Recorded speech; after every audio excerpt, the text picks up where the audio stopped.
Hi, I'm Mike from Craft Supplies USA, and this video is a comprehensive guide to the Skew Chisel. The Skew is the Mount Everest of wood turning tools. It sits there on your tool panel staring at you as you turn. It looks intimidating, it's unforgiving, and it seems too risky to try. But once you learn how to use it and just how efficient this tool can be, suddenly you're not contending with it, you'll find it to be a tool you'll use all the time.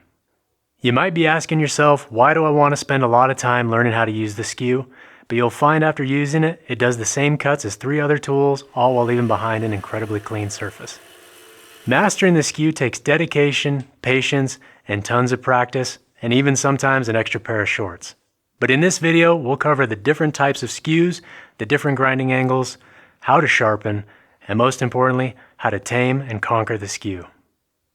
So what are the qualities that define a Skew? Generally, it's flat metal stock with a symmetrical double bevel with a slight skew on the cutting edge. Sometimes it'll be a straight skew, sometimes it'll be a radius skew, and there's a few outliers like the beading and parting tool, and there are some Skews that are out of a round stock. But generally speaking, we're out of flat stock with a double symmetrical bevel with a skewed cutting edge. Because of these properties with the grind angle and the double bevel, these are extremely versatile tools and you can do a lot of different cuts with them while leaving behind a super clean surface. So there's a tons of varieties of Skews and the grind angles that come on them and the grinds that you can put on yourself. But generally speaking, they either have a straight cutting edge or they've got a slight sweeped edge. Both have their pros and cons, and there's no perfect answer. Some production turners like the straight edge, some like a radius edge, and the degree of the cutting edge is also going to vary from turner to turner. So there's no real hard and fast rule of exactly which bevel angle as well as which cutting edge angle in relationship to the steel itself.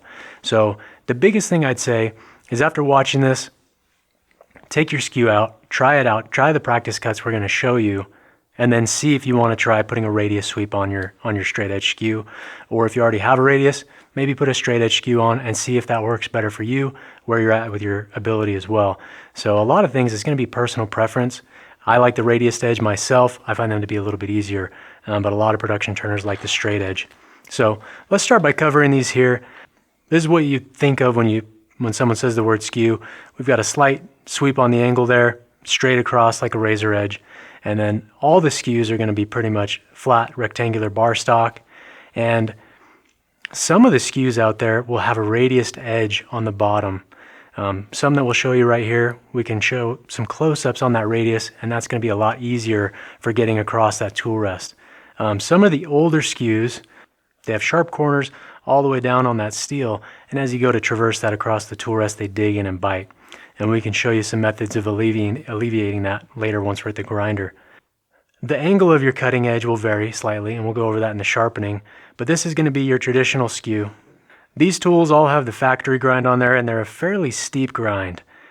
Generally speaking, with pretty much every turning tool, but I would say the Skews and scrapers in particular, at the factory, they freehand the grind on there, and they're not looking for an exact particular angle, and they're not putting an angle on there that's well suited to whatever you're going to be cutting.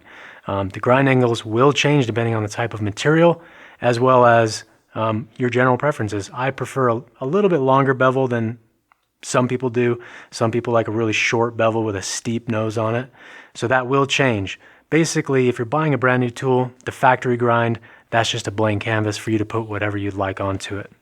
But this is going to cover basically our general normal Skew. These have softened edges on the corners. But we'll show you some more extreme examples of that where they're fully radiused over and makes it a little bit easier for you. One of the reasons for having a straight edge Skew, I know a lot of production turners like them that way. They're really good for doing the Cove sweeps on spindle pieces, as well as it's just a little bit easier for planing cuts because it's all just the straight same angle, where with the radius sweep on there, your presentation angle is going to have to vary depending on which part of the cutting edge you're at because you have a radius. So having a straight edge on your Skew to start might be good for getting your planing cuts dialed in. The only downside I've found to those is they're not as forgiving when rolling a bead. I found the radius edge on those to be a little more forgiving when you're first learning out how to cut beads. One of the other benefits of having a straight edge is if you're trying to do a scraping cut, you have a straight edge and you can get a flat surface easier than you can with the radius sweep. However, the downside is if you're trying to do a convex or concave scrape or negative rake scrape with your skew, the radius is going to be a lot better for that. And with these three skews, obviously you can see a different variation in the width of skew. We've got a half, a 3/4, and a 1 inch. They even go up to 1 3/8 in the robust line. Generally, the wider the tool, better for planing cuts. The skinnier or narrower the tool, like a 1/2 inch, is a little easier for those finesse and finer detail cuts. So I like to use usually a 1/2 inch and a 1 inch. 3/4, kind of that middle ground where I'd rather go for either bigger or smaller. But it all depends on what you like and what size and types of projects you'll be turning. But next up, we have the oval skew. This one's a bit of an outlier. This is really the only one out there that's shaped like this. So this one, they start out with a traditional regular square stock blank, and then they round it over on the top and bottom to have an oval body to it. I don't know very many turners that like that. Myself, when I use it, the fulcrum is always changing where it is depending on how much angle you have on the tool and on the tool rest. So it's kind of a weird tool. I know some guys absolutely love it and they say the oval skew is the only one to use. But me personally, it definitely has a different learning curve than the rest of the skews out here. Next up is the beading and parting tool. So this technically is a skew, but instead of rectangular stock on the blade section, it's square stock. If you watch Richard Finley, he's a big YouTuber, professional production turner. He has his own signature version of this tool. He's an amazing instructor, as well as he really knows how to use that tool well. So if you want to watch an in-depth video on how to use a beading and parting tool efficiently, go check his out. But essentially, it's just a narrower skew, but it's a little bit taller as well. And this one, we have a really steep bevel on it. I think it's about 16 degrees on each bevel, which allows you to get really tight beads together. So this one has a little bit of its own learning curve as well, but it's definitely a good tool to have in the tool panel. So with these three skews right here, these all have a radius sweep ground onto them. That's my preferred grind, and we'll show you that once we're at the lathe. But these robust ones, they've radiused the corners on all four sides really, really well, so I never dig into my tool rest. As well as this Henry Taylor, this is their radiused edge skew. They've rolled over the top and bottom of that so it glides along your tool rest really well. There's a lot of brands out there that have really sharp corners, and you need to file those or grind those down to soften them up. But this is my typical grind that I like on my skews. These are my go-to. These are the ones I use the most. And we'll show you using that radius and why it's beneficial once we're at the lathe. But generally, I like that radius because it gets the heel out of the way when I'm doing long point down. But I found it to be when I'm rolling beads or doing any sweeping curves or anything, I found it to be a lot more forgiving and easier for me to use. The sweep that I have on my skews is fairly aggressive. You don't necessarily need to be this aggressive of a radius.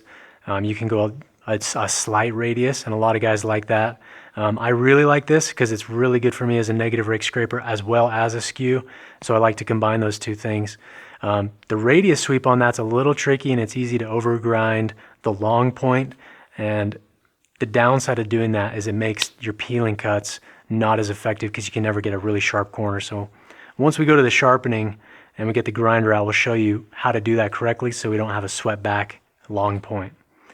But the rest of these are just different bevel lengths, different bevel angles as far as a radius sweep on our grind. And we have an Allen Lacer skew here. This was one of the first guys who really made having that radius sweep on a skew really popular. But he also has a radiused edge, really soft corners, so it doesn't bite into your rest. As far as the tool steel that all these are made out of, they're all M2 steel. There are some cryo or different variations of steel, but primarily they're all going to be M2 because the cutting edge doesn't last long enough, even with the premium steel, to justify the more expensive M42 steels like that. So an M2 steel would be a good place to start. I would stay away from the older high carbon skews, especially if you're using a CBN wheel, it'll ruin it.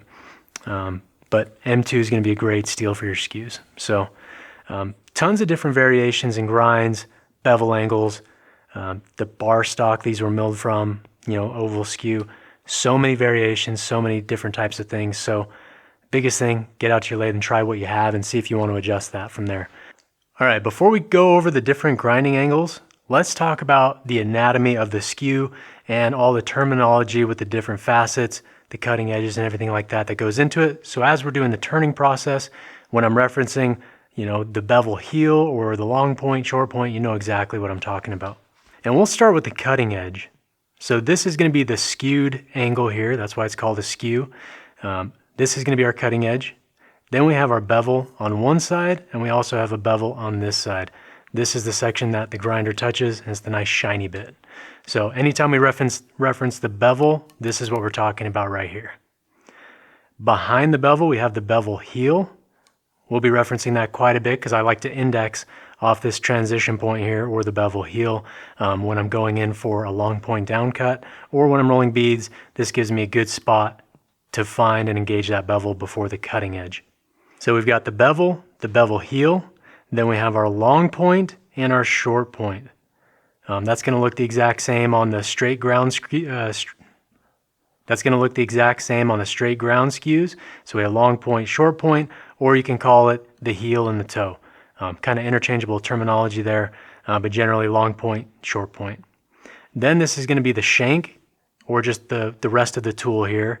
And then we have our radius edges, top and bottom. So that's the basic terminology. We've got our cutting edge, bevel, bevel heel, long point, and short point. Now that we know the correct terminology of the skew, let's cover our grinding angles. So with the skew, there's a wide variety of different angles you can put on the skew, and they're going to be used for different purposes.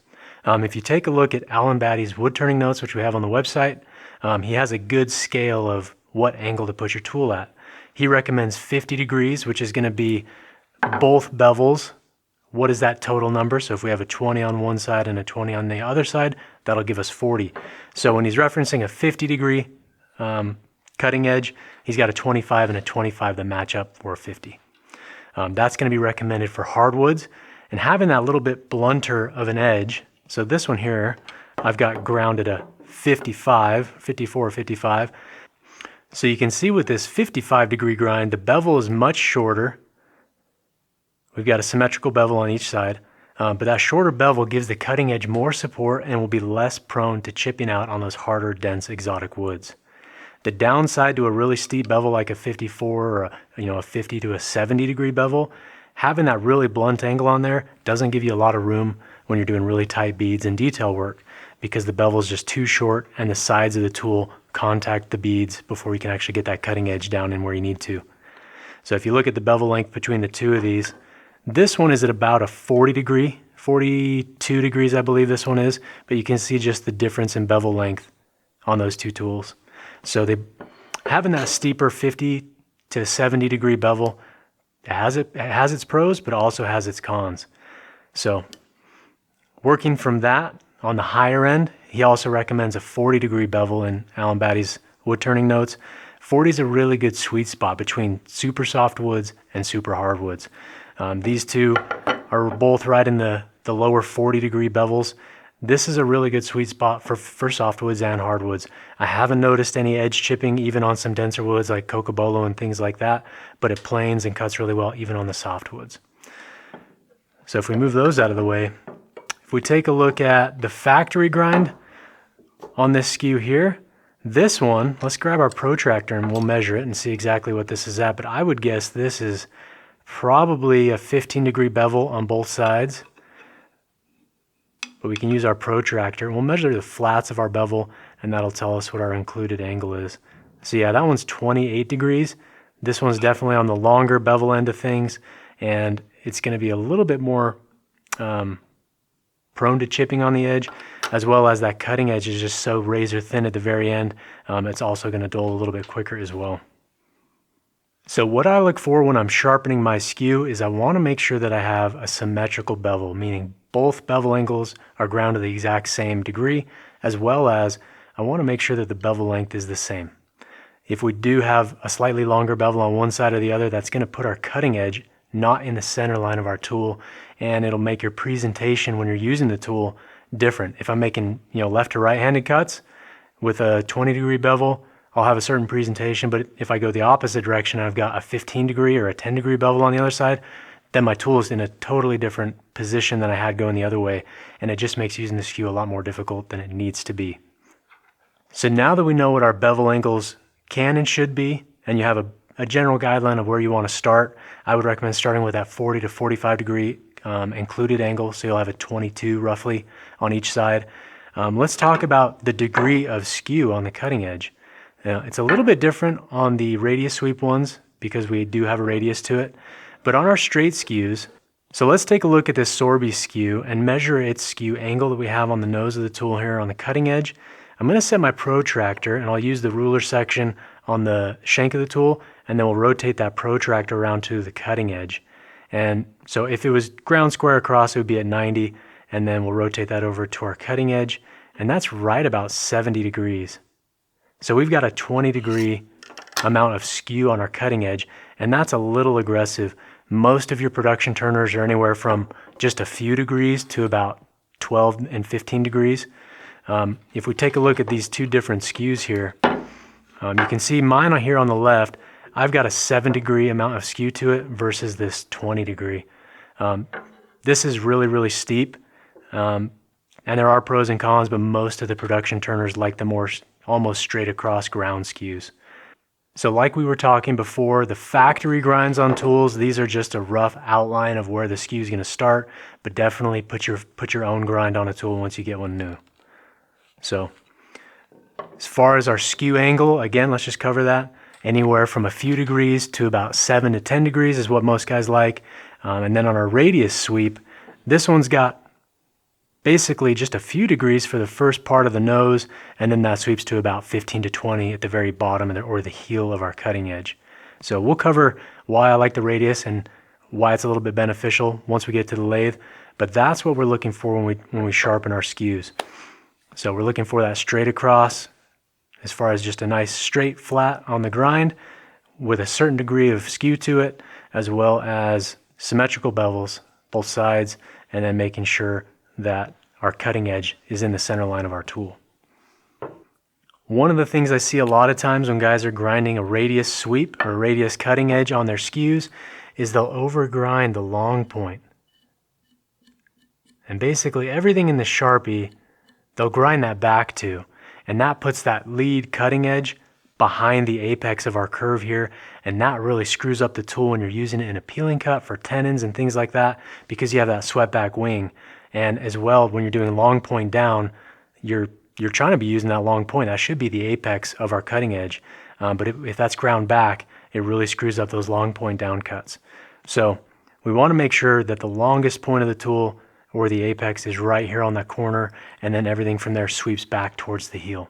So I think we've covered the bevel angles, what to look for, and the common mistakes guys make when sharpening. So let's go to the grinder and we'll show you how to sharpen. Now that we've talked about the bevel angles and the different types of skews available, let's show you how to sharpen the radius edge and the straight edge skew. And we'll cover setting the platform, wheels, grinders, all the things that go into sharpening your skews. And let's start off with how to set up your platform for your grinder. A lot of the sharpening videos out there just show matching a bevel that you already have on your skew and setting the platform that way, but that doesn't help you if you have a skew with a really bad grind. So one of the things I've done when I'm setting my bevel angles is I've made just this small little wooden block with my 22 degree angle on the nose, and I can use this on my platform registered against the wheel face, and that's going to set my 22 degrees that I'm looking for on my skew. You can make this just at your house. I just got a nice piece of little walnut here, and then I've just used my protractor to make sure that it's at the 22 degrees that I need.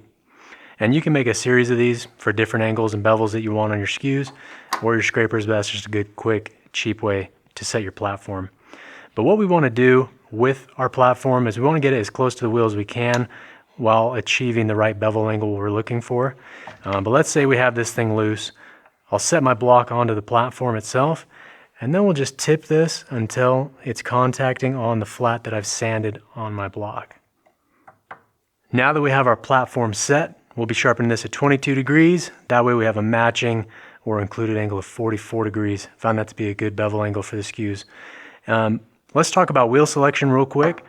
Generally on my grinders, I like to have a coarser stone wheel for rough shaping, reprofiling, and then a finer wheel like a 180 or a 320 CBN. We'll be sharpening the skews with the 320. And if you ever look at your bevel, you can see the scratch pattern from your wheel. That scratch pattern will abrade the surface and scratch the fiber as you're cutting it, especially on these really coarse wheels. So I like to run a little bit finer wheel for my skews, and a lot of guys like to use a whetstone or a strop to hone and get rid of the burr left behind from the grinder. I personally don't really do that. I find that to be a little more time intensive than I need for what I use my skew for. But if you want to strop your edge, go ahead and do that. Let's start by sharpening the radius edge skew, and we want to make sure that the long point is the apex of this curve. We don't want to have this long point be below the belly of the cutting edge, so we'll show you some tips on sharpening that. Let's go ahead and start our grinder. We've got our safety glasses on, everything's locked down nice and tight, and we want to keep our fingers out of the way of the grinding wheel. Generally when I sharpen my skews, I'll start with this tool directly in line with the wheel, and I'll just touch the long point on each side. Once I have that established, then we'll start the sweep. We'll go to the heel, we'll come back to the long point, stopping exactly with that tool in line. And that dropped back long point or overground long point is when guys will sweep, and they sweep past center on the wheel. That'll bring that back and create another radius back here on our cutting edge, and that's what we don't want. We want to make sure we stop with that tool directly in line with the wheel.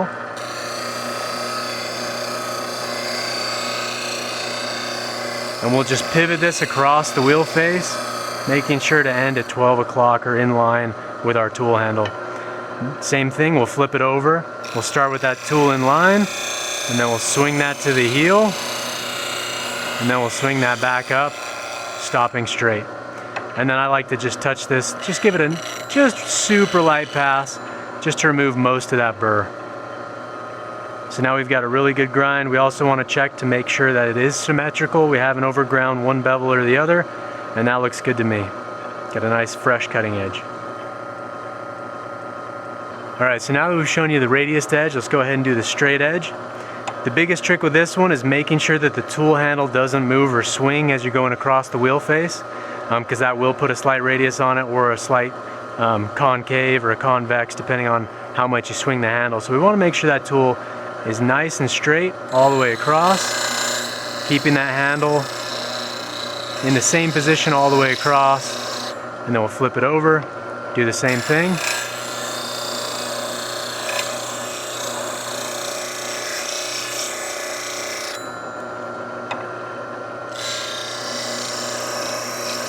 And I like to spend about the exact same amount of time on each bevel, that way I'm making sure that it stays symmetrical and I'm not over grinding one side.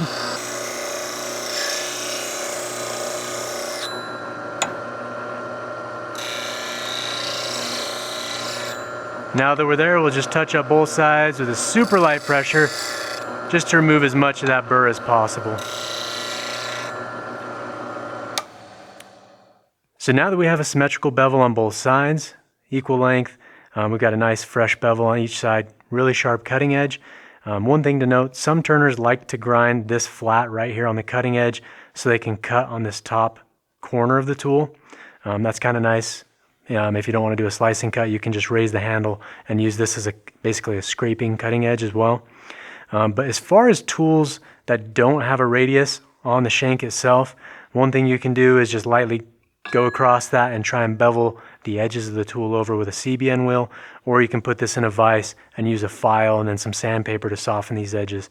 This one was pretty sharp when I first got it, and you can see some marks there from my files, but it was really grabby on my tool rest and wasn't going across nice and smooth. So if you need to, soften up the edges on the corners of your tools. Now that we have a nice fresh edge on both of our tools, let's get to the lathe and we'll show you how to use these and be efficient and make some good cuts.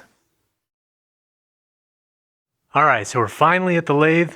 We've talked about tool selection, the variety of skews, the different grinding angles, and how to sharpen.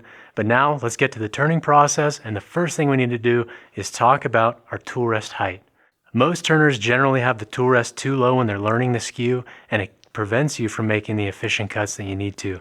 So having this set at the correct height is going to make it a lot easier for you, and it's going to help you go through that learning process a lot smoother and easier. But generally when we're turning, we want our cutting edge to be at center working height is what we usually say. And that's right at center line of the workpiece. So right here we've got our dead center. that's generally where I'm going to have my cutting edge for most tools. However, with the Skew, we need to bring that tool rest up quite a ways. Ideally, we're going to be between about 10 o'clock and 11 o'clock. That's going to give us our most efficient cuts, and it's going to be a lot easier to learn when you're using the Skew. So we'll just draw an imaginary line here. We'll just draw our 10 o'clock line. And then we'll draw an 11 o'clock line as well. So generally I try to shoot for the middle of that line. That's going to be the best area for that Skew to sit as we're doing our planing cuts, our peeling cuts, and it's going to allow you to be more successful when we're using the Skew. Now that we know we're supposed to be between that 10 and 11 o'clock position, as the diameter of this decreases or increases depending on what you start with, you will need to raise and adjust that tool rest as you're turning. If I have a piece this large and I leave the tool rest the same height, if I turn it down to a finial, I'm going to be way above the tool rest. I'm going to be cutting in a downward trailing position, and I don't want that. So as this piece decreases and gets smaller and smaller, we'll want to adjust that tool rest to stay in that 10 to 11 o'clock position while we're turning. Let's set the tool rest now that we know what height we need to be at. We'll set it for our Skew, and it will change a little bit depending on how much of a skew angle you have on the tip of your tool, because we want our cutting edge on our planing cuts to be at a 45 degree to get that proper efficient cut. And depending on the thickness of tool or width of tool, that can vary a little bit as well. So I'm going to bring this out just a hair, and we'll bring this up, and I'll set my tool on there in my shearing angle position about 45 degrees, and that looks pretty good for me. So we're right between that 10 and 11 o'clock line, and that's going to give us the most efficient angle for those cuts. Now that we know where we need to be, let's go ahead and put our spindle piece on the lathe. We'll readjust the height so we're in the right position, and then we'll start with the peeling cut. All right, so now that we've talked about the tool rest height, let's start with the first cut, and that's going to be the peel cut. The peel cut is very similar to what we do when we're using the spindle roughing gouge. It's basically the same cut. The only difference is this one requires a fair amount more arcing motion because of the bevel angles that we have. Our spindle roughing gouge has a lot steeper bevel on it, and so that bevel's in contact with the wood pretty much throughout the entire cutting process. But as we're using the Skew, we're going to want to start with our handle low, and then we're going to arc that cutting edge to our center point. So there is a bit of tool movement here to get that peeling cut correct. The peeling cut's a very efficient cut when we're trying to remove a lot of material, reducing diameters. Essentially, it's a really wide parting tool. So we're going to arc through the wood, and we can take this stuff from square stock down to round. And we could do the same thing with our beading and parting tool. We can use this like a Skew, or we can use this like a parting tool.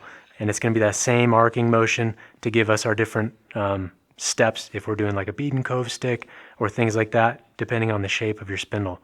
So let's show you the peel cut here. We'll turn our lathe on. We've got our tool rest already set to the height we need, and I start with that handle nice and low.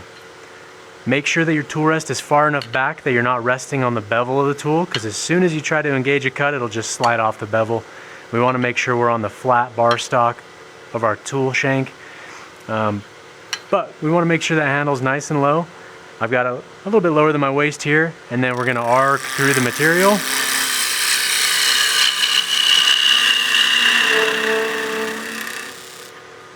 And you can see that arcing motion as we're doing the cut.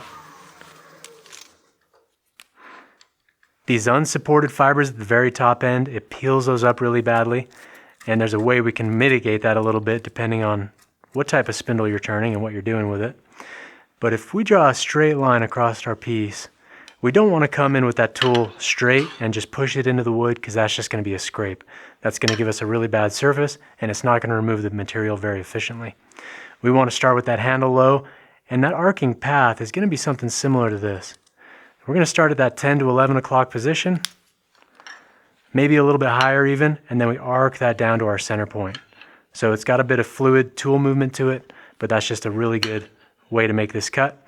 And we've got bevel support as we're doing it on the nose of the cutting edge, and that's going to give us a good cut. So let's do one more. Start with the handle low. Again, we're on the tool rest. Once we hit that bevel, we can start raising the handle.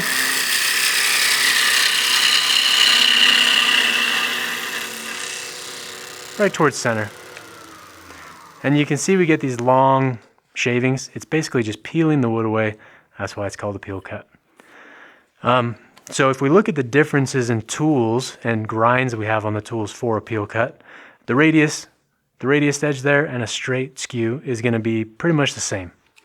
The only tool where it's really going to make a difference is going to be with an oval skew. Because this has that oval shape to the tang or the shank of the tool, when we go to do a peel cut, there's not a flat surface for the tool to rest onto. So once I try to engage that cutting edge, the tool wants to rock because all that pressure is forcing it down on this edge and there's not support underneath the edge. And that's why I'm not a really big fan of the oval skew. I just don't have that tool support where I need it when I'm doing a peel cut. So between the other two tools though, a radius edge and just a traditional skew, those are both going to do the cut the exact same way. Do a nice peel and an arcing motion, but it's a great way to remove a lot of material very efficiently. So now that you've seen the arcing path that we have to make when we do a peel cut, let's throw a full length spindle piece on and we'll peel cut this down to get our corners round, and then we can go to our planing cuts. Alright, we've got a spindle blank mounted up here. This is a 2x2x7, and let's do some peel cuts and show you when you'd want to apply a peel cut in a piece. So I've got my tool rest set up where I need to be, correct height for our peel cuts in that nice arcing motion. But generally my peel cuts are for removing square corners. I don't like to peel into the square corners because I tend to get those long, really sharp splinter pieces that peel up. So I like to peel cut most of the corners off, and then we do our planing cuts to clean up that surface. I use the peel cut to true up the ends of my blank, then I'll cut a tenon, and I also peel cut tenons a lot. So let's do those cuts. Again, we want to be on the tool rest with the correct set height, and then we're going to arc through the material. And this one I'm just looking to get round, so I'm not going to go all the way to center, but it is that nice arcing motion.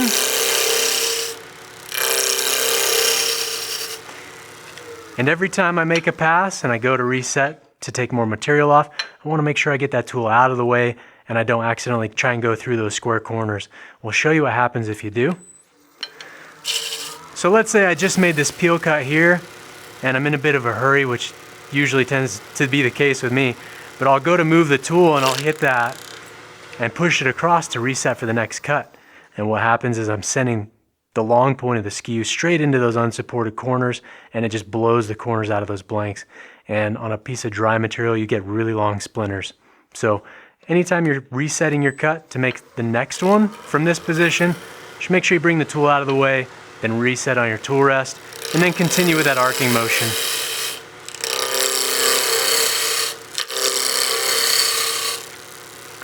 So the one downside to a radius edge skew is you can see with the peel cuts, I can't take a full width pass with my cutting edge because it's got a round on it. I'm not going to be contacting the entire cutting edge at any given point. Whereas with a straight skew, or a more straight skew, if we take a look at this one, I've got probably 4 or 5 degrees of skew to the cutting edge, but I can take a lot wider, a much wider peel. But you can see we can do basically 2 to 3 times the amount or width of a cut. So that's one benefit to a straight edge skew. So we'll move the tool rest over and just continue peeling this surface to mostly round.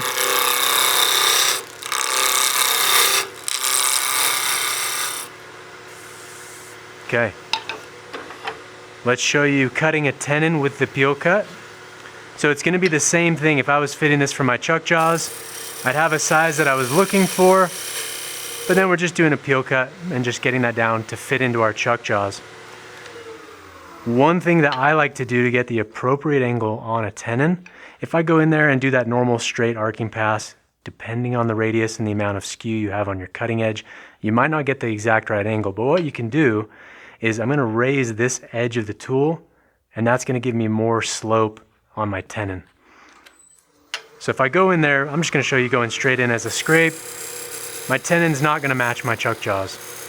If I want it to match my chuck jaws, I'm going to just raise the edge of this handle here. You can see I've got a gap underneath it, and then I can get the right angle for my tenon.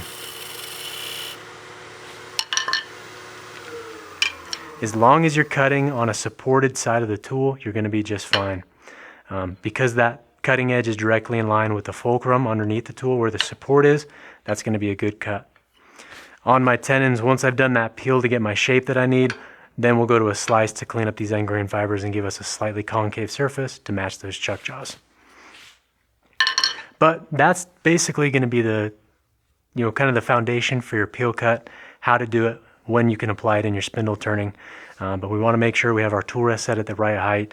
We're making sure we have that arcing motion, and then making sure that we have a nice sharp skew.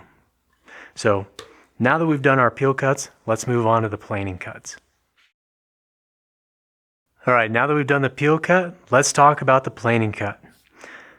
As far as the basics for our planing cut, we want to make sure our tool rest is at that good 10 to 11 o'clock position. And once we have our tool rest set, we need to talk about the cutting edge angle as we're planing. So a planing cut is going to be a bevel writing cut with the cutting edge at a 45-degree angle to the oncoming wood. You can see here I've drawn a line on here, and then I've put my protractor on there to give me that 45-degree angle. And that's where we want our cutting edge to be as we're making these planing cuts. That's going to be very efficient. It's going to leave behind a really clean surface, and it'll give us some really good ribbons. As this tool meets the wood at that 45 degrees, you can see these nice, pretty curls we're getting. That wood's coming around, and because it's hitting that on a 45, it's shearing those fibers off and cutting them very, very clean. That's why it's such an efficient cut, and it leaves behind such a clean surface. With the radius edge skew, because I have an angle that changes across the curve of my cutting edge, depending on where exactly I'm cutting on the tool, I'm going to have to rotate the handle to keep that cutting edge at a 45-degree angle. That's, I would say, one of the only downsides to a radius sweep, is it's not as consistent and repeatable as it is with a straight edge skew, because this tool set at a 45, you know exactly where it needs to be the entire way across, and there's not any variation. And when we talk about this being a bevel writing cut, before we do any cutting, let's talk about it. I want to start by indexing off the bevel heel right here, that transition line between the bevel and the shank. So I'm going to index right here, then we'll lay it onto our bevel, and then finally the cutting edge. That's going to be a good repeatable method for you. That way you don't enter the cut with the cutting edge only, or way too much bevel. We're going to go right on the heel, and then we'll adjust that handle to where our cutting edge starts cutting. And we want to make sure our cutting edge, wherever we are, is at a 45. One thing to note, when you're doing a planing cuts, really the only place that we can get a catch with this tool is if we start cutting on the top half of the tool that's unsupported. When we're cutting with the skew in a planing action, we want to be cutting basically from the center line. Because I have a radius sweep, I'm going to draw that center line here. We want to be cutting right here. This is going to be good, this is going to be bad. So once we start cutting about above the center line of the tool, it starts cutting on an edge that's unsupported. Because our skew is held at an angle, we want that cutting edge to be in line with our tool support. Right here is the bottom corner of our shank. Once we start cutting on the top edge of this tool is going to roll, and it's going to dig in the long point, and you're going to have a pretty catastrophic catch. Let's show you a couple planing cuts, and then we'll show you a really good catch as well. So I'm going to start with that handle low to get my cutting edge at that 10 to 11 o'clock position. I'm going to index off the bevel heel first, and you can see that burnish we're getting right here. So this is our burnish line, that's where I'm indexing, and I'm pressing in just a little harder just to prove the point. But then we're going to bring that handle around so our cutting edge is at a 45 degree to the wood surface, and then we'll raise the handle until we see dust, and that's going to be our planing cut.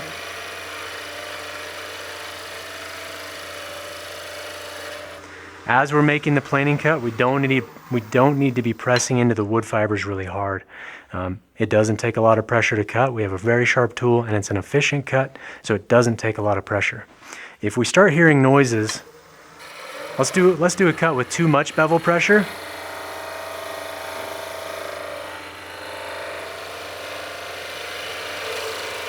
So I'm pushing into that bevel really, really hard, and it's going to discolor, and it's going to give us some little ridges and indentations that we don't want in the wood. Especially on woods where we have sapwood and heartwood with different densities, it's going to cause a bunch of ridges and things that we have to go and cut through. So we want to make sure when we're doing this cut, just nice and light bevel pressure, but we do want to stay engaged on the bevel throughout the entire cut.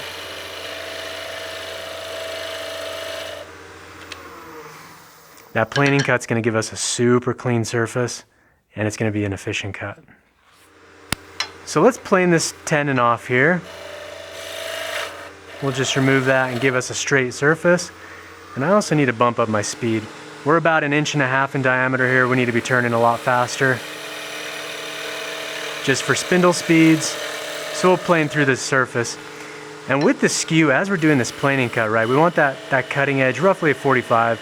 If it's 42 or 46, it's still gonna be okay. We just wanna get it as close to 45 as we can, and that's gonna give us the best result.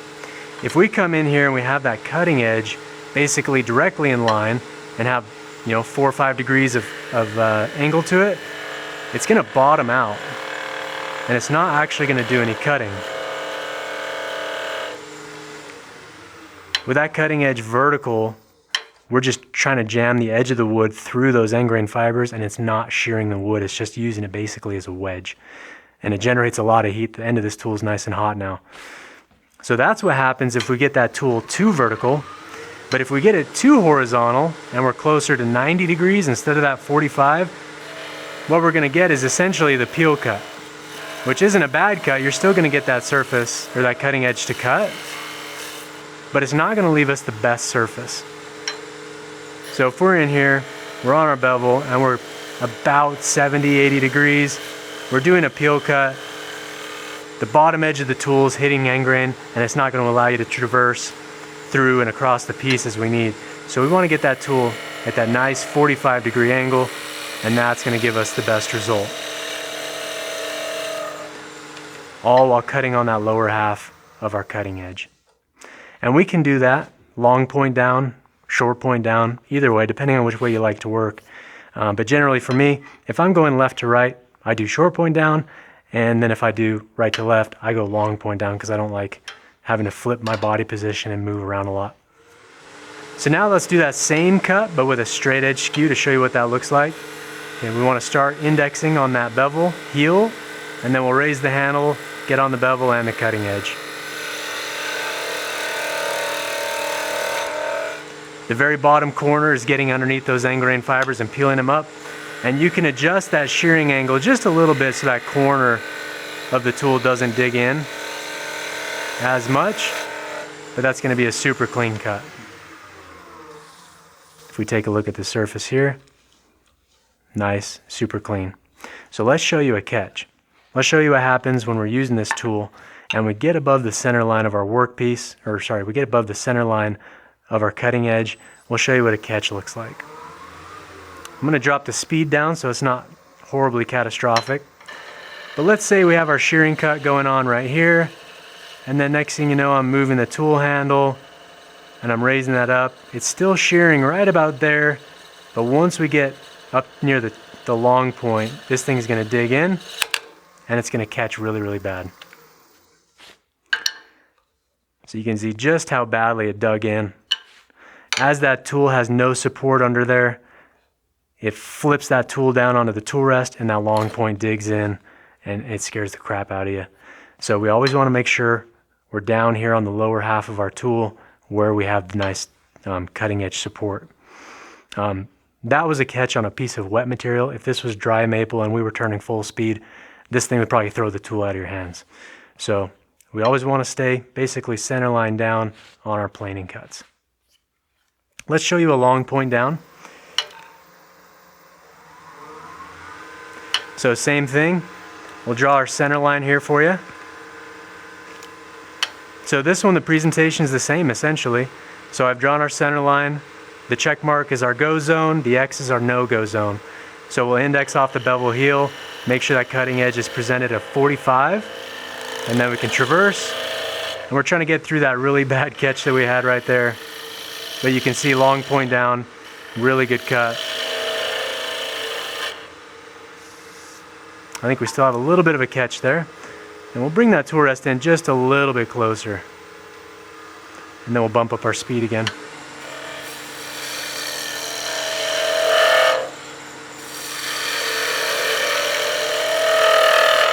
I like long point down a lot. It's a really good cut. That's the nice thing about this radius cutting edge. To get that 45, I don't have to have the tool, tool position for me is just a little more comfortable with the radius. But you can see long point down cuts the exact same. As far as applying the planing cut to your piece, it's going to be for getting pieces nice and flat across the surface, depending on your spindles, doing pepper mills, all those kinds of things. If you have a nice cove or contour to it in a fairly long section, the planing cut's going to give you that really, really clean surface. So now that we've covered that, we've covered all the basics of our planing cuts, let's move on to the slicing cut or the V-cuts. All right, so we're working through the different cuts we can make with the skew. We've shown the peel, the plane. Now it's time for the V-cut. This is going to be one of the most used cuts with the skew. There are some little tricky things to sort out. We'll cover making a V-cut with the radius edge, the straight edge, and then also a little bit more blunt of a skew for hardwoods, and why and where that's going to be a problem when we're trying to do V-cuts as well. We'll show you some catches with the V-cuts, things to watch out for. So let's start out. We've got our tool rest at the appropriate working height, slightly above center. We're at that 10 to 11 o'clock position as always. And with our V-cuts, depending on which part of the V, so with our V, we've got these two different angles, just like the bevel of our tool here. And we need to kind of part it down, step it down on each side until we meet down in the bottom to get our V groove. And this, just like the peel, is going to be an arcing cut. We don't want to go straight into the workpiece and try and press it into the wood fibers. That's not going to cut efficiently. We want to drop that handle just like the peel, and then we'll arc our cutting edge into our workpiece. Anytime we're doing a V-cut, we want to use long point down. We can do it with the heel of the tool or the short point. You can do a V-cut that way as well. The only downside is now I have a whole bunch of steel right here blocking my view from the cutting edge point or the short point down there. I can't see what's happening. So we like to do V-cuts, long point down. That way it brings the heel of the tool out of the way and we can see exactly what's happening. So let's start out with making a V-cut. The first thing we want to do is we want to get that V shape, so we need to make sure that we have the bevel pointed in the direction that we want that V to taper. We're going to step it down in a series of different cuts, and I'm just going to draw this on here. To get our cutting edge down into the bottom of this V groove, we're going to have to step this down in a series of small cuts that get progressively deeper down, and then we step those down on both sides as well. So that's going to be our series to get our V-cut, but the reason we do V-cuts is one, for detail, to separate areas of transition from a bead to a flat to a cove. Getting that V-cut, that's going to start and mark out and indicate where those transitions are going to be. Also, that'll give us clearance if we want to have, a bead here. Doing that V-cut is going to give us clearance for that tool as we rotate it over, cutting a bead to end with our cutting edge vertically. If I draw this out. So as we roll that over, we end with our cutting edge vertically, and having that V-cut there allows us to get the tool where it needs to be to finish our cut. So let's start out by making a V-cut. Turn the lathe on. I want the bevel pointed in the direction that I want to go. And then we'll go to this side. And we're just alternating sides. We're stepping it down, making our V groove wider and wider and deeper as well.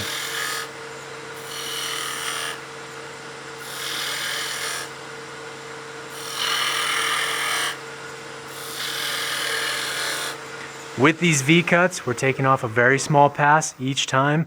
If we try to take a really heavy cut, the cut bottoms out, and we're basically trying to force the wood apart and it's not cutting. If there's too much resistance for those chips, once they're cut to get out of the way, they just stay there and it blocks the tool's movement. So if I try to take a really heavy V-cut, it doesn't really cut. You can see that the cutting edge is trying to push through so much material there, it doesn't actually do anything. So we want to take nice small cuts. And that way, those cut fibers have a place to go and get out of our way so we can continue to make that V wider or deeper. All right, so that's how we do a V-cut. Again, we want to make sure that our bevel is pointed in the direction we want that taper of the V to have. So on this side, I can see my bevel angle. If I put my pencil up here on my bevel, that is the direction my bevel's pointed. One thing to note is we want to be mindful of how much angle we put on the tool when we're making the cut. So you can see here we start with that cut, our handle's low, we go through the cut and we arc it as we go. So we're raising the handle as we get towards center, just like the peel cut. If we try to go in just straight, what's going to happen? If we don't go in an arcing motion, what's going to happen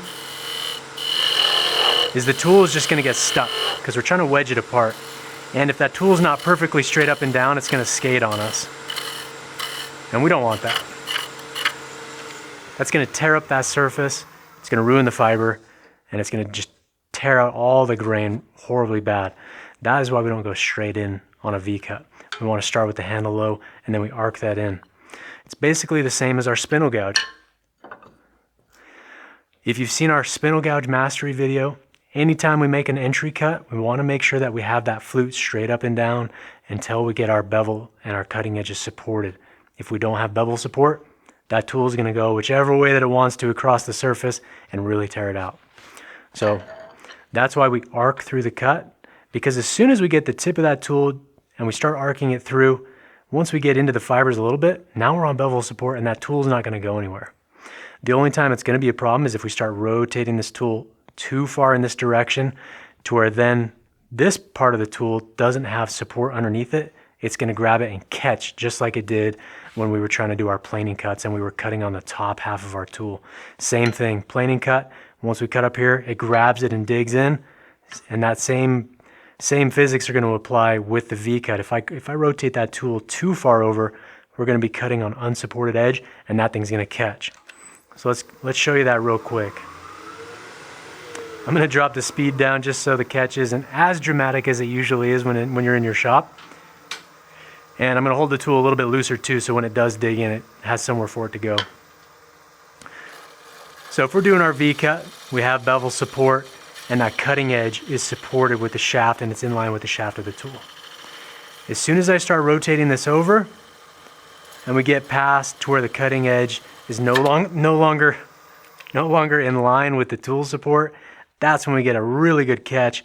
And because we have a knife edge on an angle, this thing just digs in like crazy. Let's do that one more time on this side. So we're on bevel, we're good here, we're cutting. The toe of the skew, or the long point, we're getting a good cut here. But let's say I'm getting a little lazy or tired and I rotate that tool too far over and I get off or get out of line of my cutting edge. Bam, that's what we get right there. And you can see just how aggressive that cut can be when the cutting edge isn't supported. So that's one thing to look out for when you're doing the V-cuts. I'm sure if you're watching this and you've used the skew before, you've probably had that catch before and it scared you to death to where you just put this on the tool panel and just left it alone. But that's why that happens. When we're doing the V-cut, let me clean the surface up so we have a new clean surface to work with. We'll do our planing cut just to clean up that skate I was showing you. Have clean fiber. We'll get underneath. Let's give ourselves a new V-groove.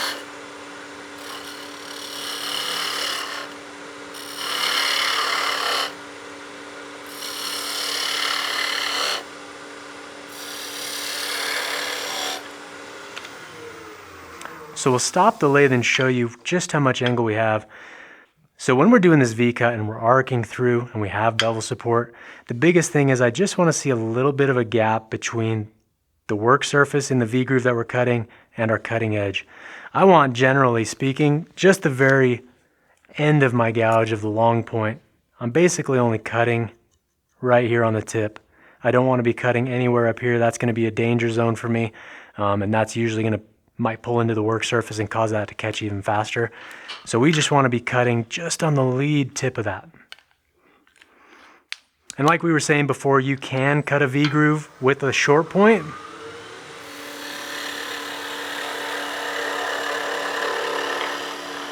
The same technique applies. The only downside is now I've got this huge chunk of steel blocking my view of what's happening, so we always go long point down. Let's do that with a straight edge now. Same thing.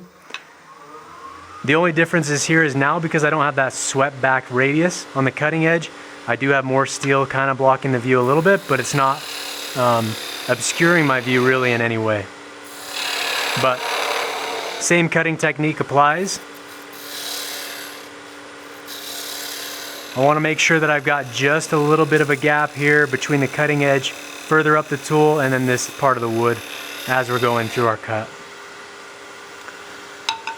Now let's make a V-groove, and we'll show you why having a steeper bevel angle, like this one's a 55-degree bevel, and this one is one I say for doing on hardwoods like cocobolo and things like that. That way that edge is a little bit tougher and it's not as prone to chipping if I do have a catch or anything like that. We'll show you why it's a downside when we're cutting a V-groove or any detail work. So we'll do a series of V-cuts here.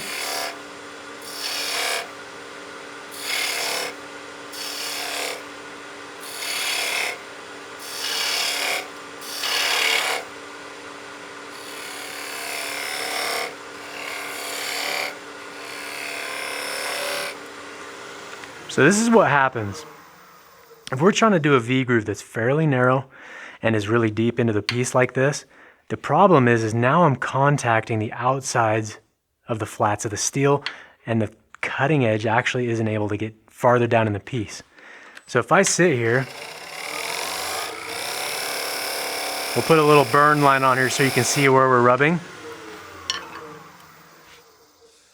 But the tool's bottoming out on the heel of the bevel on both sides, right about here, and that cutting edge can't get any further in.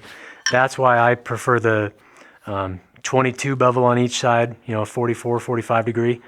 Then I can get in there a little bit further because the bevel's longer and steeper, allows me to get a little bit deeper on those detail cuts, and I can get the cutting edge all the way down in there a little bit further. So that's one area where that steeper bevel angle, or blunter bevel angle, I guess, is kind of a downside. So those are the basics of the V-cut. Essentially, it's a slicing cut, and we can apply this in a lot of different areas.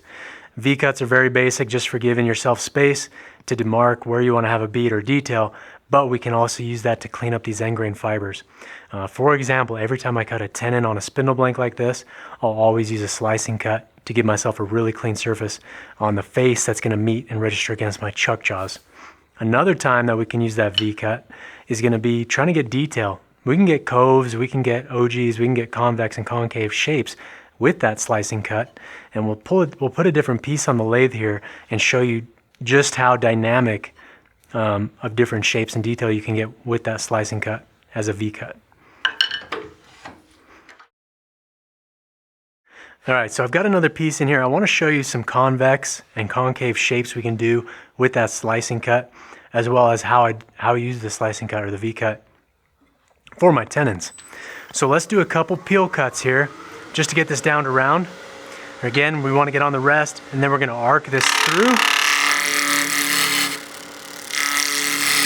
Arcing motion, and I'm just going around.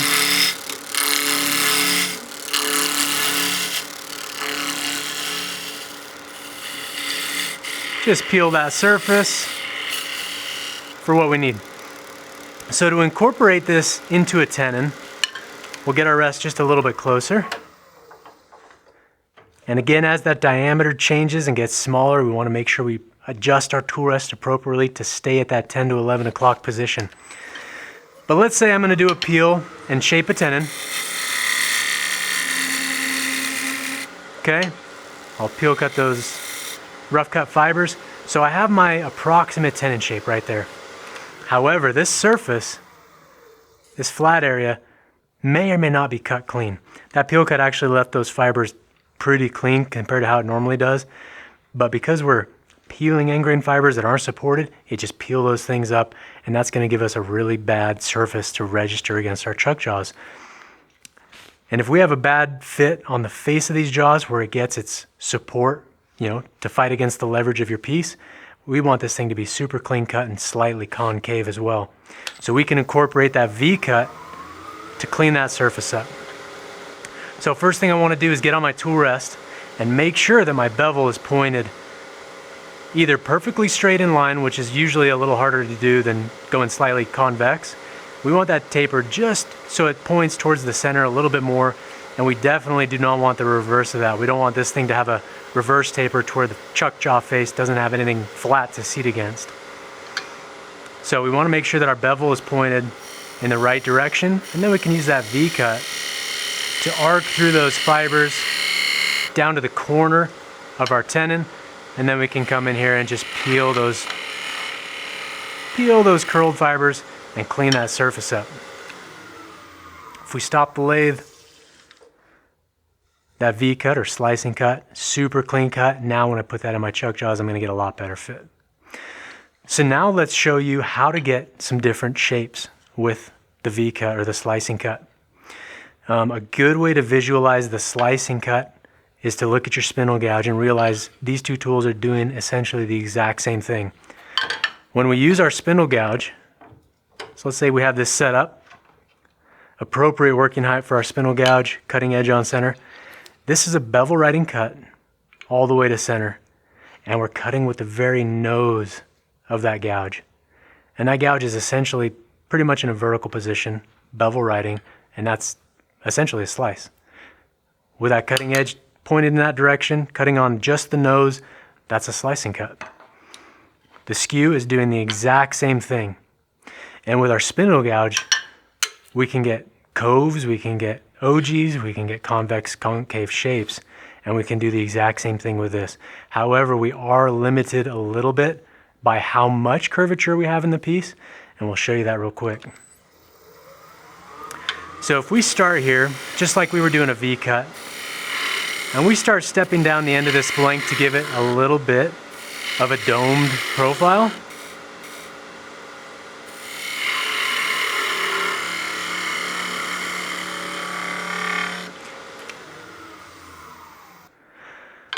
so while we're doing that slicing cut, you can see me rotating that handle around. That's going to change that bevel angle as we go across.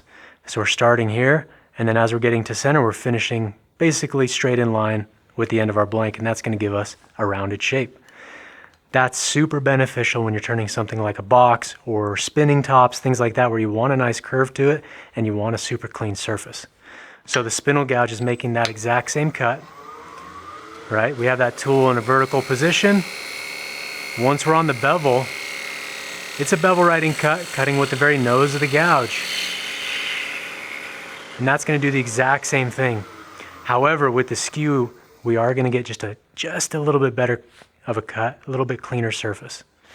The biggest problem with the spindle gouge, usually, especially on a flat surface, is all those little micro movements with the bevel cause you to have a little bit of a wavy surface.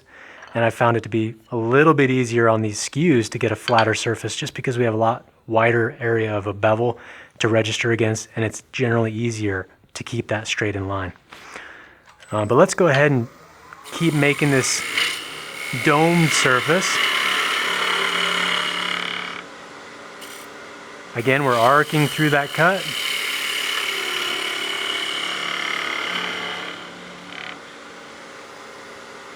So we have a nice dome to the top of our piece here, and if we want to make an OG, we're just going to start with that bevel a little more straight in line.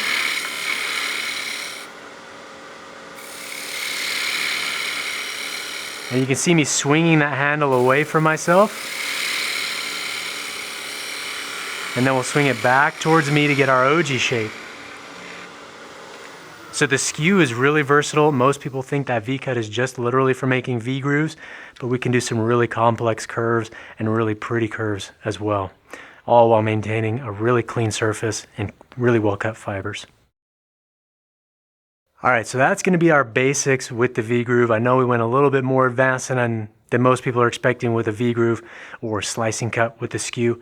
But again, we want to arc through that cut. We want to make sure our bevel is pointed in a safe direction, and we want to make sure we keep our cutting in line with the tool support, not over here where it's unsupported. Otherwise, you can get that wicked catch. But the V-groove is a very versatile cut, leaves a very good surface. But that's going to be one of the essential cuts you need to make with the Skew and get good at. But now we've done the peeling, the planing, the V-groove or the slicing cut, let's do a scrape. So with this piece still in the chuck, the last cut to make with a Skew is going to be a scrape. Laying this thing flat on the tool rest is going to be a negative rake scraper, and I really like having the radius on my Skews just for that reason. When I'm trying to work a concave section of a curve on a box lid or something like that, having that straight edge Skew doesn't allow me to really use it as a scraper unless it's a convex shape. I can smooth out this top round because it's protruding, and that the curve of this piece is only contacting a small portion of our cutting edge, allowing me to make that scrape. However, I can't get in there and scrape that cove. So that's where the downside of a straight edge skew is. But if you have a couple skews, grind one straight, grind one round, try them both out. But I do like to have that radius on here so that I can get into those coves and still scrape that surface. With our scrape, we want to make sure the cutting edge is right at center. And we're just going to lightly glide this across the surface. If you're trying to refine a curve, it's not going to give us the greatest surface like we had off that slicing cut, but it will allow you to be a lot more controlled and refine a curve on a piece. I like to chase the curve and make sure it's exactly how I want it. I don't want a bunch of reshaping with sandpaper that I have to do, but that left that surface actually pretty clean. Not as clean as our slicing cut with the long point, but it does allow you to get in there and refine curves. Most people probably use the skew as a scraper, but hopefully after the end of this video, you go out and practice, really dial in your technique and finesse with the skew, and then you can start incorporating this into your wood turning and have a lot less wasted sandpaper trying to fix torn grain. So with the scraping cuts with the skew, this is acting as a negative rake scraper. However, it does have a fairly long bevel compared to most negative rake scrapers. The biggest downside to scraping with your skew is it's going to wear that cutting edge out really, really fast because we're cutting on an unsupported edge, and this is a fairly thin razor edge on the very end. It just dulls the tools a lot quicker. However, we can scrape on end grain and side grain. If you roll beads and you have your shape really, really close, you can just ever so gently kiss those beads and refine the shapes negative rake scraping, just to save yourself a little bit of sanding time. But the scraping, that's definitely the easiest cut, and that's why most people end up using this as a scraper instead of a skew. But now that we know and we understand how to use the skew, and we know the 4 cuts that we can make with the skew, let's incorporate those, chain those things together into a practice piece that you can try at your house. We'll incorporate beads, some flat areas. We won't do coves specifically. That's usually a spindle gouge video, where we do the bead and cove kind of stick. But let's chain these things all together, put all of our different cuts into practice, and then if you want to, you can always tag us on social media and show us what you've been practicing with your skew as well. So let's get that piece mounted up, and we'll get our practice piece going. All right, so now we're ready for our practice piece. We're going to incorporate all the cuts, except for maybe the scrape, depending on how well we shape our beads. But I've got a 3x3x12 piece of cherry. This is soaking wet. When you're picking a piece you want to start practicing your skew with, pick something that's either wet or very, very soft. Something like aspen, pine, something that's going to be a little more forgiving when you do have a catch. That way it doesn't just really dig in and maybe chip your tool or throw the piece off the lathe. So pick something soft, something, I like turning wet stuff just because it's less dusty in our studio. But we're going to incorporate all those different cuts and how you can use those, how you can practice them and get better. So we're going to start by roughing this to round. We'll be using the traditional skew here. We'll do a whole bunch of peel cuts to get this thing to mostly round, and then we'll do a series of planing cuts, just bringing this smaller and smaller in diameter until we're about 2 inches in diameter, and then we can lay out our beads, and we'll show you how to cut those beads and how to incorporate that planing cut to a slicing cut, which is rolling that bead. So let's get our lathe up to speed. Again, we've got our tool rest at the right height. We've got our tool nice and sharp, grounded at a correct angle. And we're at about 1500 RPM here.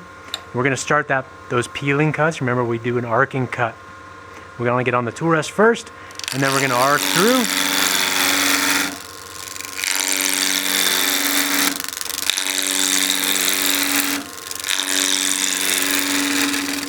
And with those peeling cuts, we're getting these huge, big, flaky shavings because we're peeling through these fibers from the side grain, and that's just separating them from the lignin that holds all those fibers together and gives us a good cut.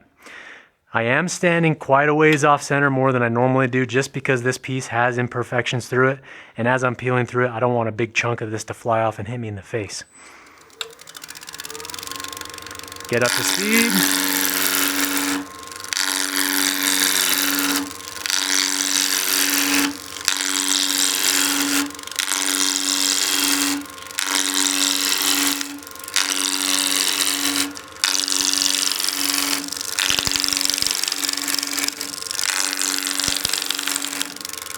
I think we've got a knot right here. You can hear the sound of that. I'm just going to stop and check Make sure I'm not gonna have this piece break out on me, but yeah, we are hitting a knot right there, and you can hear that knocking noise as we're trying to peel through.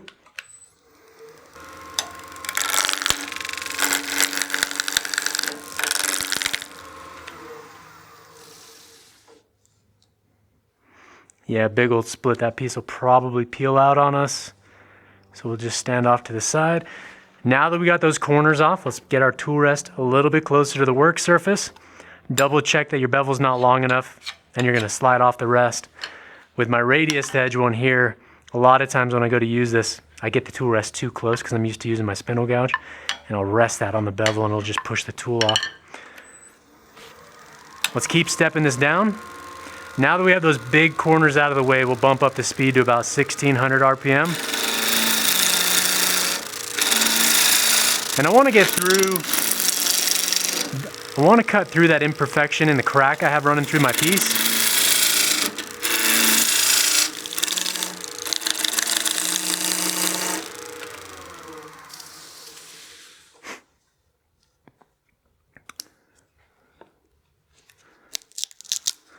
We'll just pry up that inclusion, the crack we have running through there, so I don't get that piece hitting me in the face.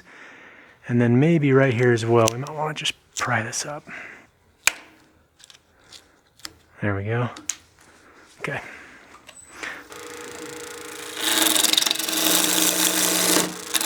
Great thing about the peel cut as well, it doesn't work as well with the straight across skew, but with this curved one I can peel the surface just to smooth it out. It's still a peeling cut, however it's not going to leave that planing cut surface we want. Basically it's cutting just like a spindle roughing gouge, and you can see that surface looks exactly the same as it does from a spindle roughing gouge. But we still have a little bit of an inclusion there. So now that we've got this mostly around, we still have some inclusions here.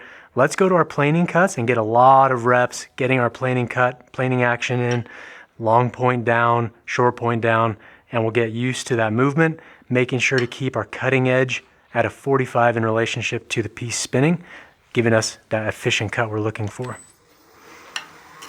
So I'm going to start roughly here in the middle.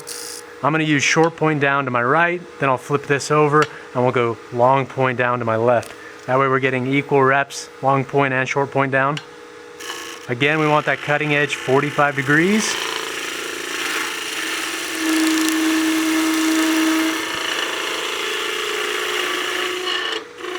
And depending on your material, you can take heavier cuts, or you might have to take lighter cuts. If we're turning cocobolo, we're not going to be able to take a super heavy shaving with a skew. We're going to have to take a little bit lighter cuts because it's just harder material to cut through.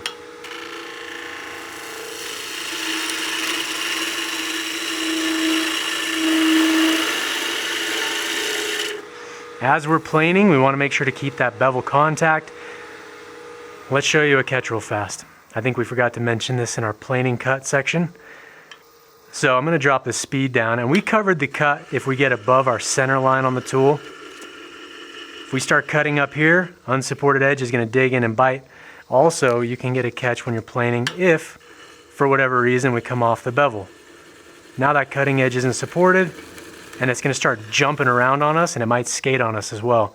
So if you've ever been using the skew and you're trying to cut and it starts juddering around, if we do that at speed, let me cut through this real quick. Give us some clean timber. So if you've ever been doing a planing cut and you come off the bevel, it'll start juddering the tool around and it might skate on you. So we always want to index off the bevel heel, and then we'll roll that to where we have full bevel contact, and then we'll be cutting on the cutting edge. And again, we want to have that at a 45 degree in relationship to this spinning. So let's just smooth this area out. Now that we're smaller in diameter as well, we can bring the speed up.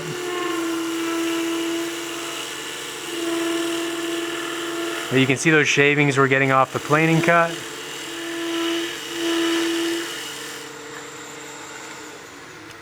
So those are going to be good reps. You can always tell from the shaving if you're getting a clean cut, but that's going to be a good surface for us, and that's going to be our practice short point down. Now let's do from here over, and we'll do long point down. Again, bevel heel index, and then we'll go to bevel contact, and then cutting edge contact.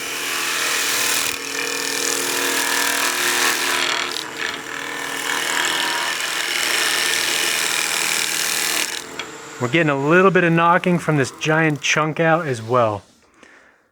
This piece right here, that bevel's kind of skipping across that little bit there. But let's continue with the long point down.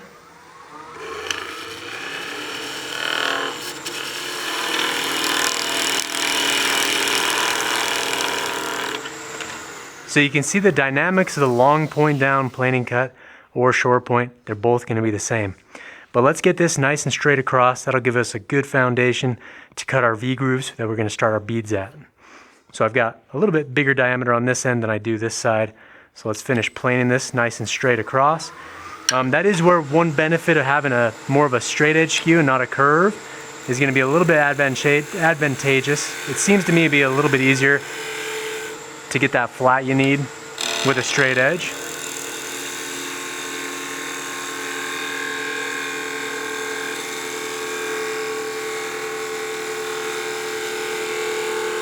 I think this skew could use a little bit of a sharpening.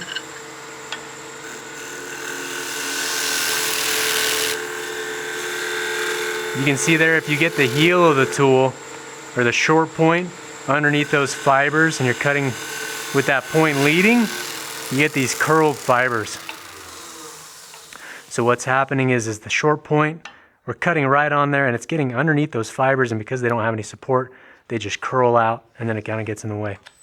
But we can bring that to where we're cutting. If we adjust the handle slightly, that'll allow us to start cutting just a little bit higher up so we're not engaging that bottom point.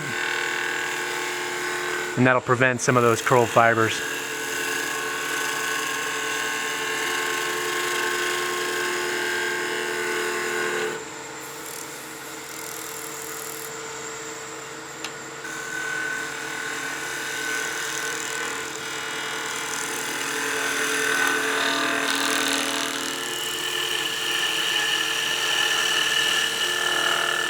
One thing I'm guilty of is every time I switch and go this direction towards the headstock, I always forget to make sure my cutting edge is at 45. A lot of times it's much steeper than that. It's more this way instead of having that at a nice 45. But whenever I'm cutting towards my right, I'm just looking at the cutting edge and I think I'm just a little more aware for some reason. But I always make sure that my cutting edge is at a 45 and then we'll get a good surface. So let's lay this out for our beads and we can practice some more peel cuts to give us the separation and some V cuts to distinguish where our beads are going to be. So I'll do a series of beads about 1 inch long with a gap between them. And I'm just eyeballing here. They don't have to be all exactly the same, but I want to maximize how many cuts I can get out of a practice piece. Oh, way too far.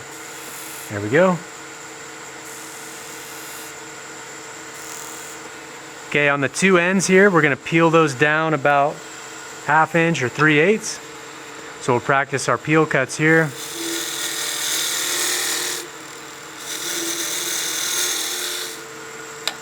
Again, we're arcing the tool through the wood. Now that we have this laid out, so we've got, this is how we have our piece laid out right now. So we're trying to maximize the amount of cuts we can do, and I've stepped down to each end, and we're going to step down the middle. So we'll have a bead here, then a gap, then a bead, then a gap, then a bead, gap, bead, gap, bead, gap, bead. And we can practice in our gap areas. You can either practice your peeling cuts and use a narrower skew or a bead, like a beading and parting tool, to part those down, or you can do a series of V cuts and then flip it over to a peeling cut.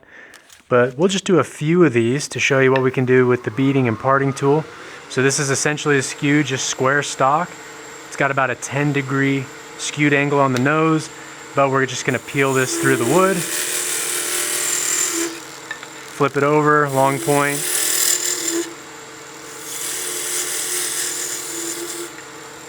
Same thing.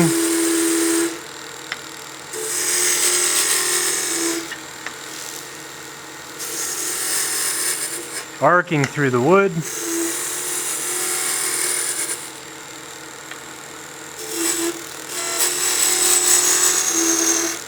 The beading and parting tool certainly has its advantages. You can use it much more like a beading tool, especially when you're doing tight detail work, instead of having to have another separate tool to then, part down material, then roll beads. You can do it all really with this one tool. And check out Richard Finley. He's really good at showing you what you can do with it. But let's continue parting these down. Remember, an arcing cut.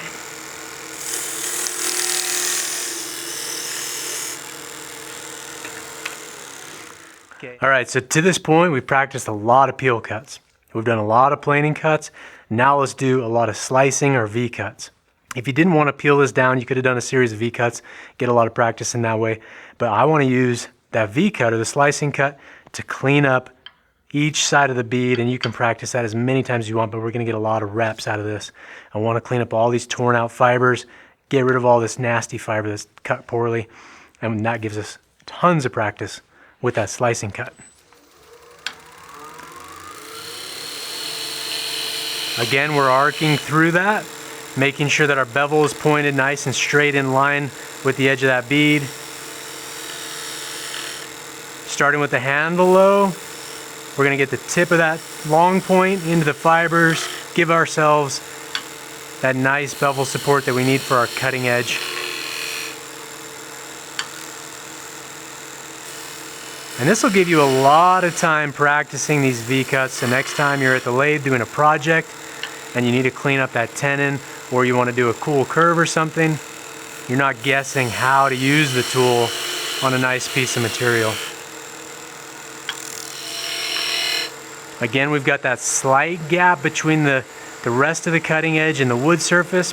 That way it'll keep us from getting a catch.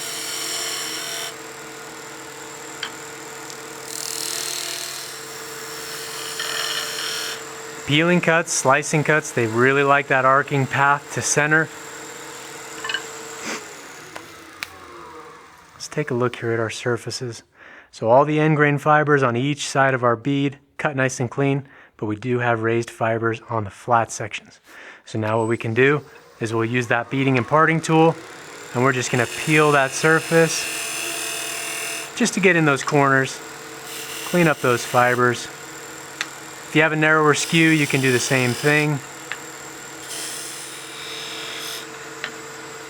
I'm switching between long point, going this direction, then flipping it over, going long point to this side. So I'm just rotating that tool to get that lead long point into the corner where I need it. I've got enough angle. This one's actually a little bit more straight across, less degree of angle on the skew face. I could still get in there with the short point and clean up that corner. I just like long point down, giving myself the furthest cutting edge to get into that detail corner. All right, so this has given us a lot of practice with those V cuts, the peel cuts, and the planing cuts. Now let's roll a series of beads.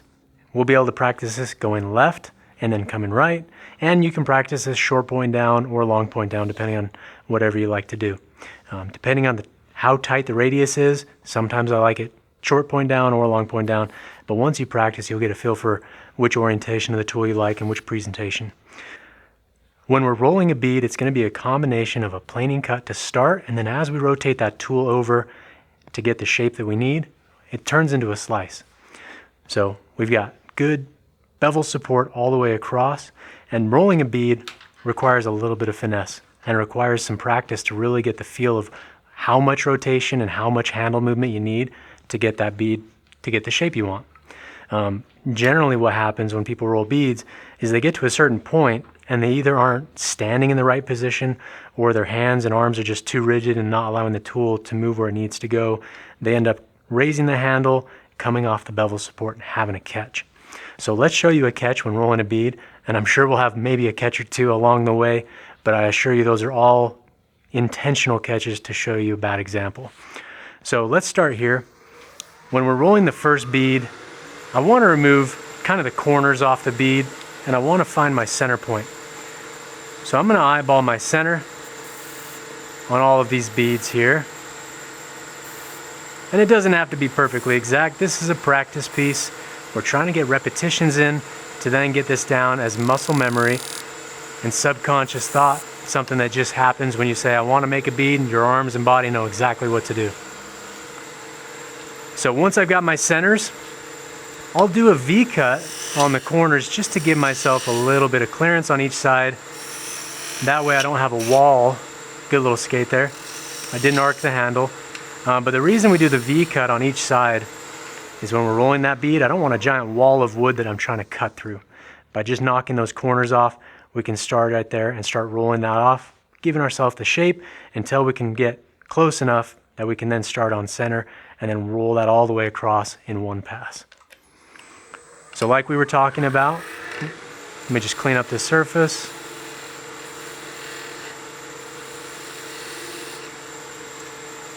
Remark center. It starts as a plane and ends kind of as a slice. So I like to index the bevel heel first. I'll raise the handle to where I'm in that planing cut. Cutting edges at a 45 to the surface of the wood. Really efficient. And then I'm going to rotate that tool and raise the handle. So if we stop the lathe and do this in slow motion, we'll show you the tool movement. So planing cut position. Then we start rolling that over and I'm raising the handle. So tool rotation as well as arcing the cutting edge. So it's a combination, plane and a slice.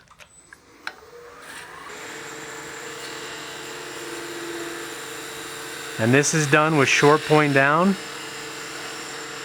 You can see we end with that tool in basically a vertical position. Starting here, rolling over, ending, tool nice and vertical. If we end the bottom of that cut and I arc that handle in, but I don't have that tool at 12 o'clock, I'm going to dig this unsupported edge in and have a good catch. But you can see the surface. This was just a rough cut basically. The first couple passes of the bead. The shape's not perfect, but the surface cut super clean. Bevel riding all the way across, and it's essentially a shearing slice all the way through the cut, which is why the Skew is such a great tool. We get a fantastic surface off the tool, and it requires little sanding or no sanding at all. So let's show you a catch. We're going to do this in slow-mo. Turn the lathe speed down. I don't want to damage my cutting edge or scare myself too bad. So with the speed nice and low, we're going to induce a catch.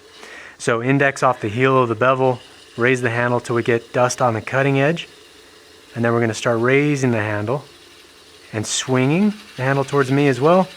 And what happens is guys will swing that handle too far and they'll have a good old catch like that. You can see how that cutting edge didn't have any support, so it said, hey, there's wood there, that's where I'm going to go.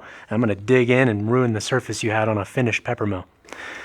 Not that that's ever happened to me, but that's what happens once we get over here. If we don't maintain bevel support throughout the cut, that's what's going to happen. And it generally is a lot worse than that. So we're making the cut, we're rolling the handle, and I swung the handle too far, and then I have a catch. And that absolutely destroys the fiber. So we want to maintain bevel support through the entirety of the cut. Let's just plane through this. We'll reduce the diameter of our bead just to get through that gnarly catch. And then we can pick up the cut. So right now we're shearing, swinging the handle, arcing, slicing right there, and we end with that tool on center. Now let's go the opposite way. So I flipped it again, short point down. So index, bevel heel, then we're cutting edge, we're shearing, and then I'm raising that handle and we're rolling over.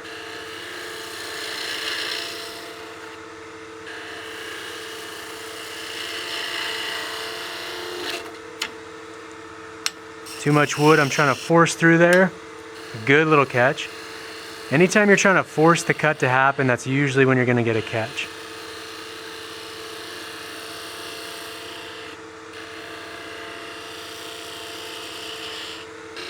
These curled up little fibers drive me crazy.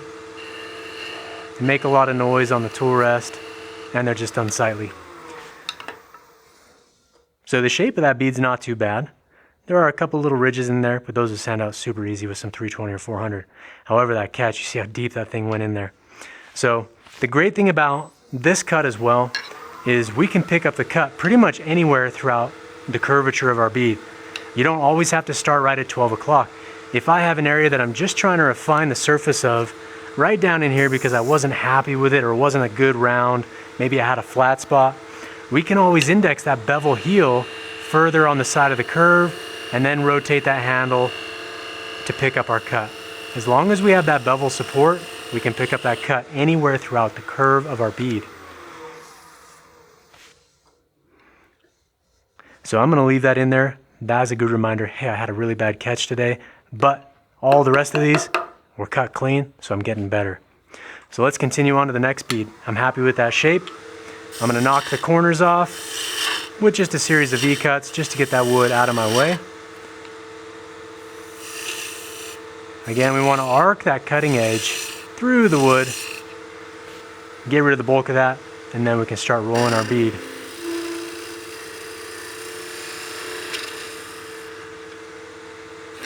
Planing cut, rolling the handle, and arcing the cutting edge at the same time. That's not too bad. I didn't get the cut all the way down into that corner, so I'm going to go part way down the radius, index off bevel heel, swing the handle towards me until I see dust on the cutting edge. A little further, there we go. And then you can see just that last little bit of movement in the tool handle, and we have a really nice bead on this half. You can see that I've switched from my 1" to my 1/2 inch. Anytime I'm rolling beads or doing detail work, I like the 1/2 inch personally. I'm just not good enough with the 1" to get that rotation and movement down. Yeah, so I'm just more comfortable with the 1/2 inch. I've got a lot more finesse and muscle memory with this size of gouge as opposed to, you know, something like this. It's 1 3/8. This is a little cumbersome, and it's a lot of tool and mass to try and move, especially on those really narrow beads that are really tight. But this is a great tool for the planing and peeling cuts.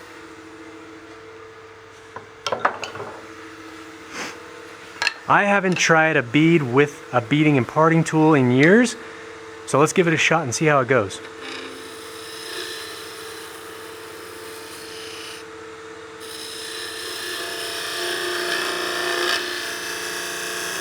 This one's got a lot steeper bevel angle on it than that other tool, so now I'm trying to get a little bit of a feel for where I need to be to get the bevel contact. And if Richard Finley, if you're watching this video, you're probably shaking your head right now watching me use this thing. That's not too bad, actually. Last time I used a beading and parting tool, I didn't even know how to use a skew, and I remember getting catches with this thing left and right, and so I never used it again. But that's actually a pretty good shape, so I'm happy with that. We also, depending on how well this is going for you, you can incorporate your skew as a scraper just to lightly kiss the surface and refine that curve just ever so slightly. But let's continue on. Let's actually try rolling the bead with the bigger skew here for a second. See how it goes. At the end of the day, this is a practice piece. Once this thing dries, this is going in the firewood pile, but it's gonna give us a lot of practice and repetitions before we use it for some heat. So same thing, bevel index, or bevel heel index, then cutting edge, and we'll rotate that over. Mechanics are the same, just a little bit bigger tool and a little more difficult, I'd say, to roll around.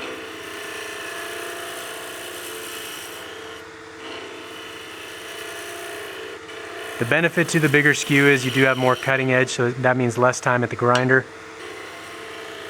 I'm gonna pick that up and just roll that bead over just ever so slightly, just to get a tighter radius. But you can see the shavings we get. When we go from that planing shearing cut to a slicing cut, you get these crazy ribbons. These are like bird's nest spider webs. That means we're getting a really efficient cut, and it's just gently releasing the fibers from the rest of the piece without disturbing the grain. So let's keep doing this. We're gonna get a lot of repetitions. The great thing is too, because we started with a larger blank, you can always part these down a little bit smaller and then do another series of beads and get tons and tons of time at the layout of it, just a single piece. Series of V-cuts. Actually, before I do that, I wanna show you something. So with this straight edge skew, the production turners that are masters of this tool, that have tens of thousands of hours using these, they'll do a bead in a single pass. They won't knock the corners off to make it easier. They'll just bring the tool up and just arc this into a single radius all in one pass. If you watch Steve Jones on YouTube, he's a production turner out of England, does tons of crazy stuff with the skew. Go check his videos out as well. But you'll see him, his skew is very similar to this, but he'll just do that half bead all in one pass instead of multiple passes to get that right shape. He can just do it all in one go. Let's give that a shot.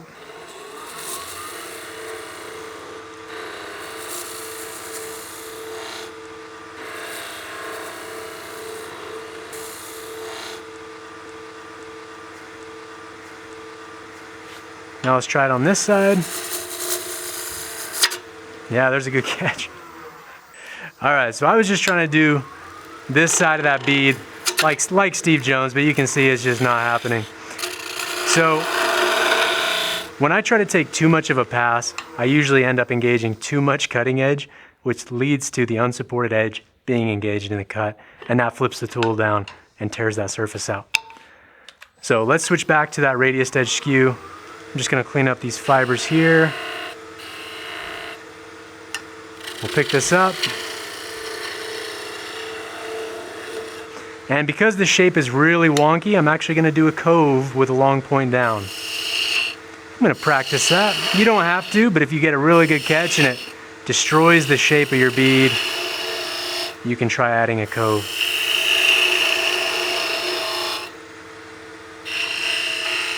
It's just an added decoration, and we'll throw a half round right here to our cove. And it's actually a nice little shape. Now let's clean up the tear out, a little bit of a plane.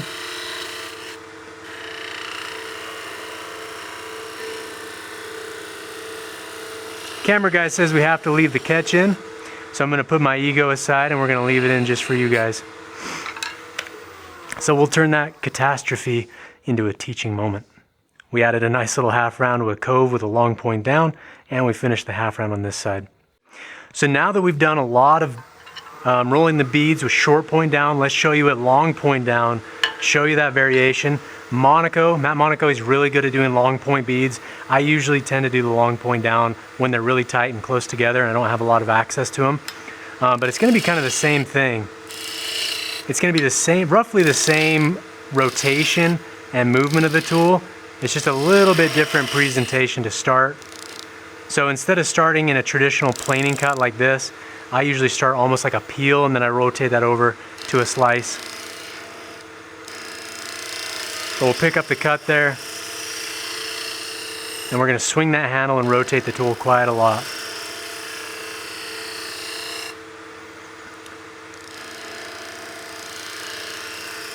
We're cutting primarily just on the tip of the tool on that long point. I would say on these larger diameter beads, the short point down is the better option. But on the really tiny diameter, like 1/2 inch or less, long point down gives me a little more ease of finesse to get the cut. So as we're doing the long point down, it's a little bit easier to get the handle out of whack. If I overswing this handle, my cutting edge will be unsupported and then it's going to skate up the surface. It's more prone to moving the handle too much and getting a catch than it is short point down. So that's one thing to note. Also, it's easy to have that handle or the cutting edge hit the unsupported edge and then have it catch as well. So yeah, it's easy to overswing the handle and take that off the cutting edge and then get a good skate or a catch with it. And as you're doing this, it's easy to get that unsupported cutting edge in contact depending on the dimensions of your workpiece. But let's keep rolling this. Long point down, we'll finish this last bead. Use a series of V-cuts, long point down, to give ourselves clearance.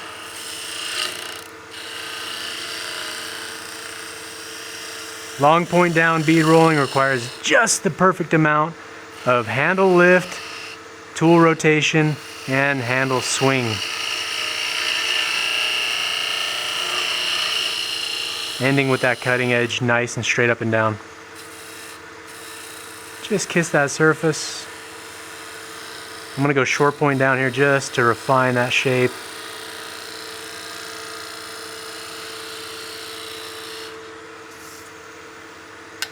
Long point, clean up these fibers.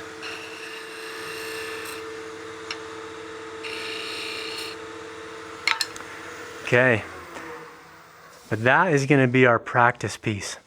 So we got a lot of good mechanics and practice repetitions out of this piece of wood.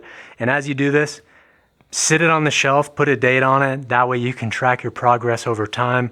Because if you do, 20 or 30 of these practice pieces and over, a year or two, you'd be amazed at how much better you're going to get with the skew.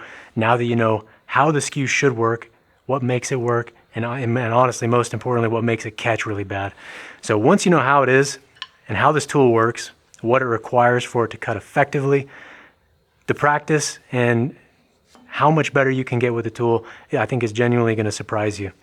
But that's going to be the end of this video. We've practiced the peel cut, planing cut, the slicing or V cut, the scrape. We've covered the tool rest height, all the different things as far as the bevel goes, bevel length, grind. We've covered it all in this video. This should get you started. I hope this has been a good resource for you to get you back at your lathe, get the dust off this tool, get this thing back into use.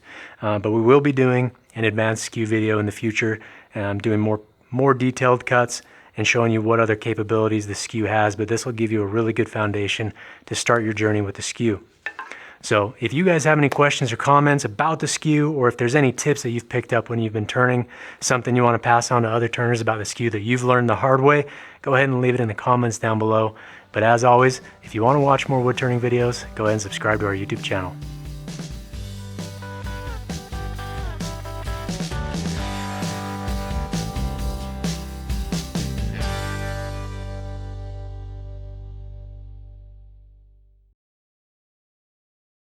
So if you're still here after the end of the video and you're convinced that the skew is not going to be your friend and you don't want to use it, we always have paint cans and we need a skew to open them. So there's a good use for your skew. But as always, take care.